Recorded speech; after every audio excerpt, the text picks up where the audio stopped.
Golf may be known as the gentleman's game, but sometimes tempers boil over, and even the pros can't keep their cool.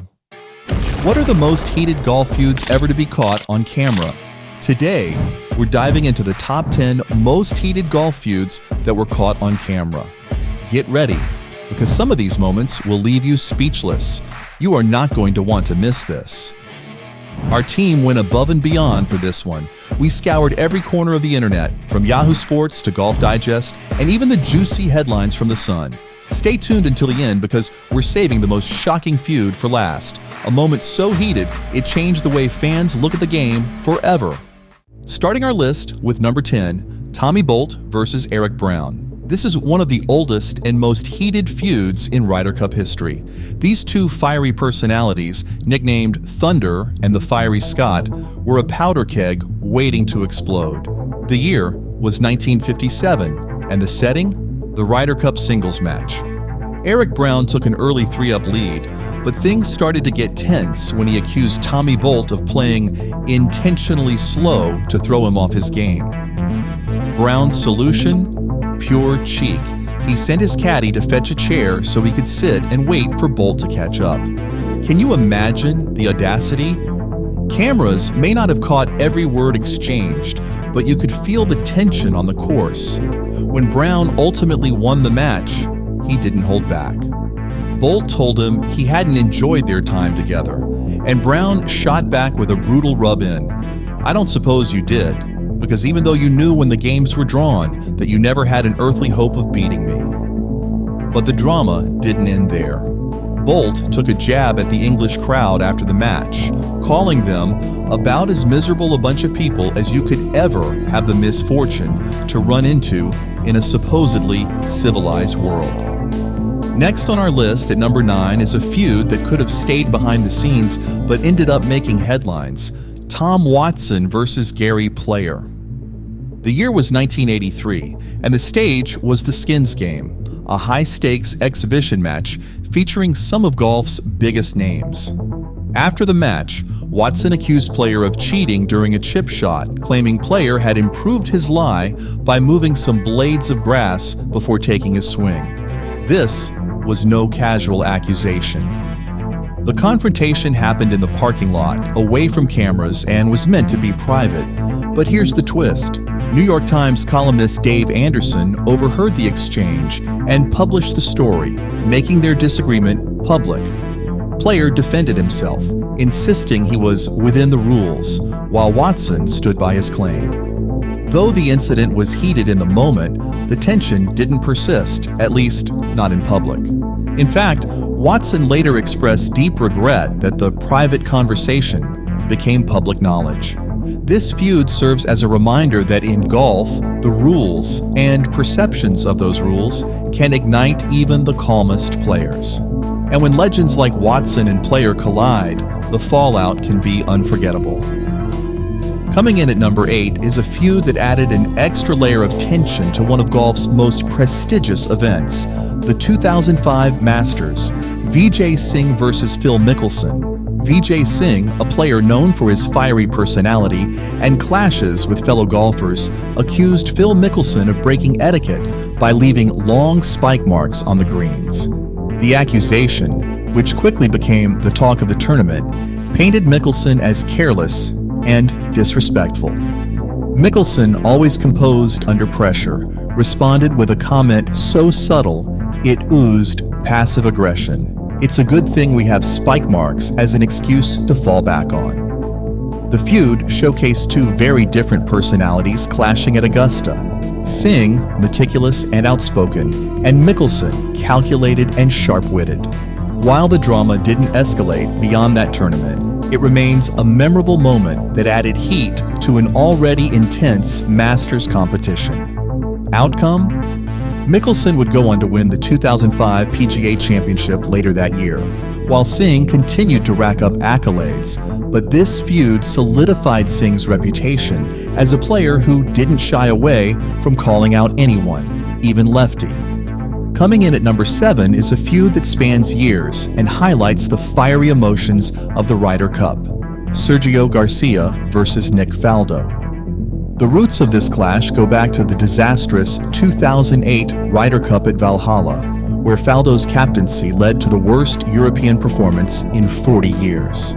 While the Americans dominated, the fallout in Europe was intense.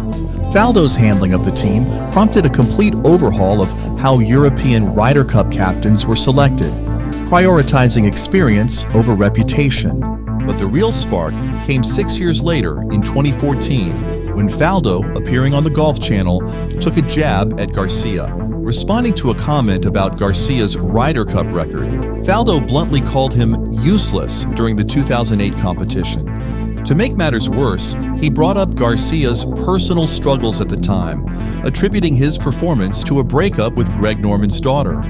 Garcia didn't take these comments lightly, and the tension was palpable at the 2014 Ryder Cup at Gleneagles. However, the ultimate clapback came in 2018, after Garcia became Europe's all-time Ryder Cup points leader in Paris. When asked about the milestone, Garcia delivered this unforgettable line: "This means a lot to me. I have passed some of my heroes today, and Nick Faldo."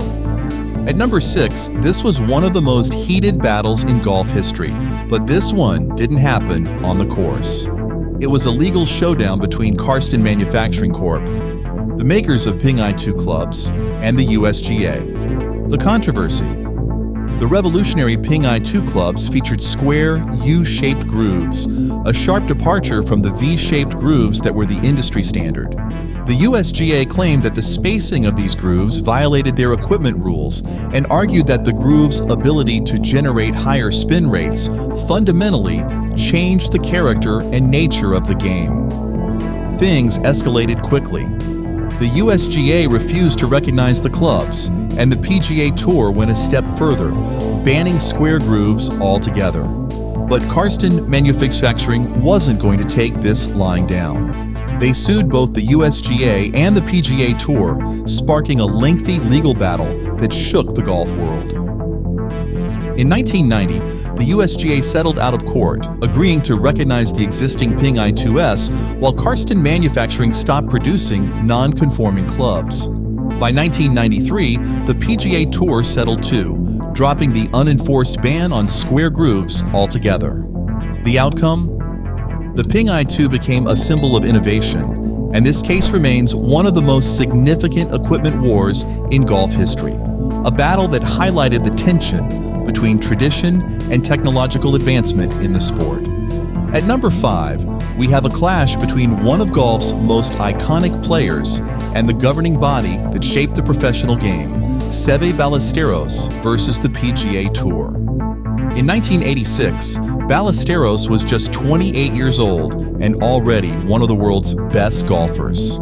But his career took a dramatic turn when he objected to a PGA Tour rule requiring players to compete in at least 15 American events per year to maintain membership. In 1985, Ballesteros had only played 9 sanctioned events, meaning he was barred from nearly all PGA Tour events in 1986. What made this feud so heated was Ballesteros' public criticism of Commissioner Dean Beman.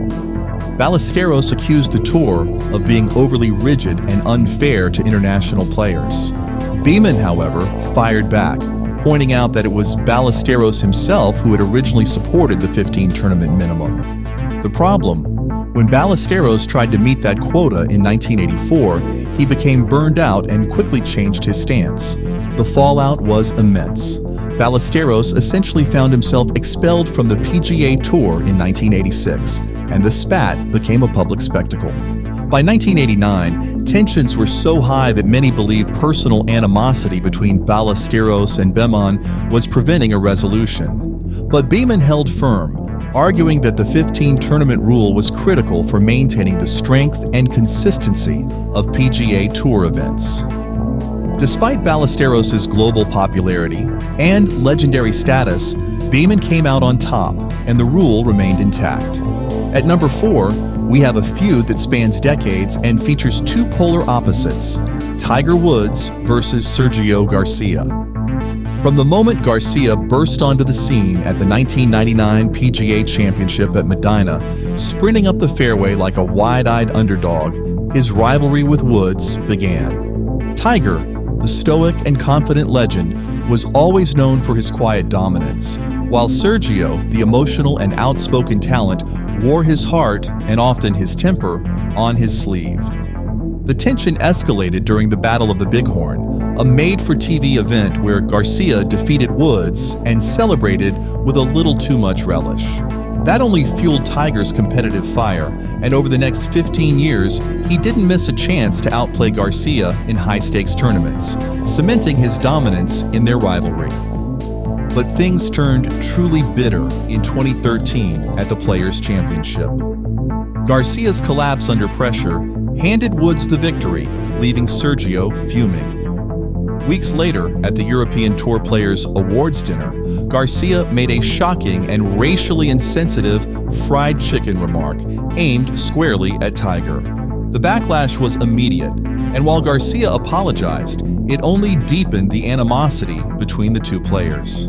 Coming in at number 3 is one of the most explosive rivalries in recent golf history, Brooks Koepka versus Bryson DeChambeau. On the surface, it may seem like just two golfers who can't stand each other, airing their grievances on social media and in interviews. But this feud is different for two major reasons. First, both Koepka and DeChambeau are incredibly successful, major champions who are likely to continue winning and adding to their legacies. And second, Koepka's unique approach to this rivalry made it unlike anything we've ever seen before in professional golf. Things took a particularly heated turn when Koepka appeared visibly frustrated with DeChambeau during a post-round interview at the 2019 PGA Championship, where DeChambeau's antics drew the ire of many players. The tension only increased as Koepka made it clear he found DeChambeau's scientific approach to the game and loud personality to be annoying, while DeChambeau threw back criticism on Koepka's perceived laziness. Despite the jabs, the rivalry reached an unexpected turning point when, in 2021, they finally shared a public handshake after a contentious moment at the PGA Championship. But don't let that fool you. Though the confrontation might have cooled, the underlying tension remains palpable. Coming in at number 2 is the feud between Lee Trevino and the Masters, a rivalry fueled by a deep personal conflict and a refusal to conform to Augusta National's way of doing things.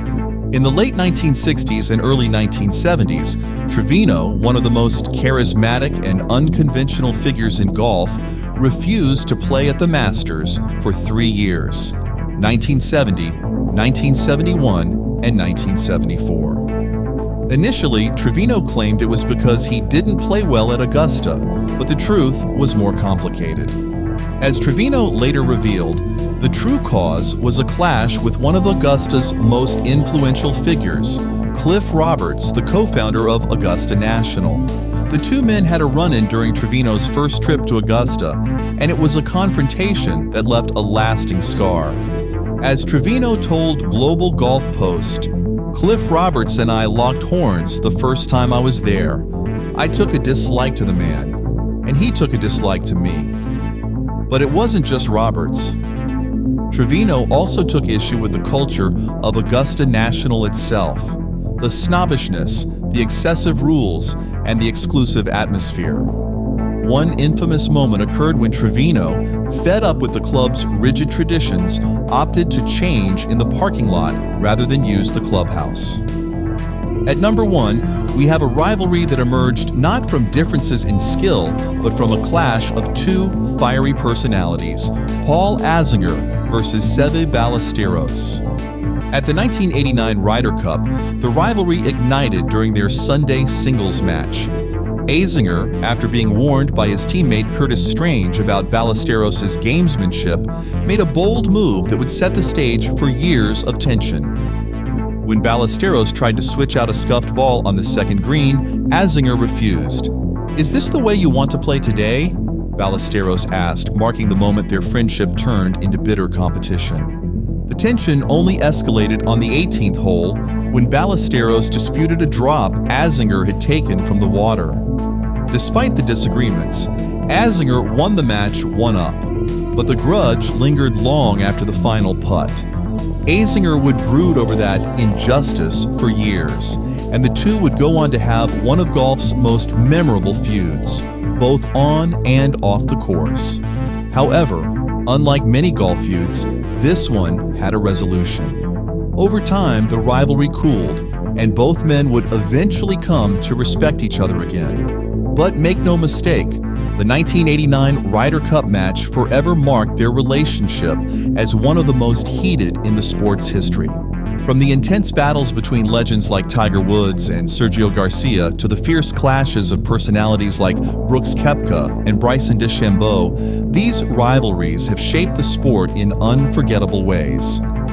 If you love diving into these explosive moments in golf history, don't forget to hit that subscribe button. We've got plenty more gripping golf content coming your way, from behind-the-scenes drama to the greatest rivalries in the game.